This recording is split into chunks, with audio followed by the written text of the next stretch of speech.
They parked at the side of the church, and outside the church that day there was two junior football teams. So they walked with this bomb through a crowd of junior footballers, right past the greengrocers and into the fish shop.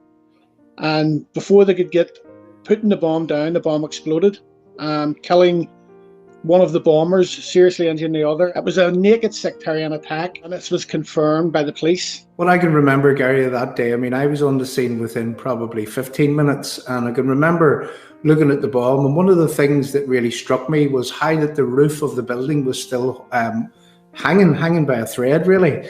And yet, you know, people like yourself and people like our good friend here, Jim Werner, who joins our feed, I mean, you were all in under that roof, and I mean, you were selfless because you weren't really caring about the building falling on you when you were digging through the rubble.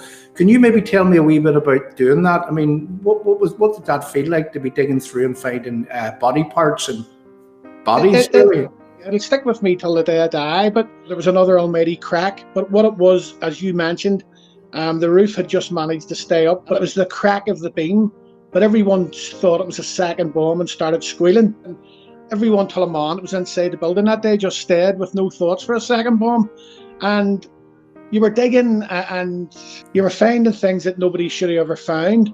The police and the firemen and the emergency service just hadn't arrived at that time when some of the stuff was found. You were just trying to cover it up with your t-shirt, or you were taking your own clothes off. There's many bombs that went off across the UK and Northern Ireland during the Troubles. But very, very few places was hit, like the Shankill Road.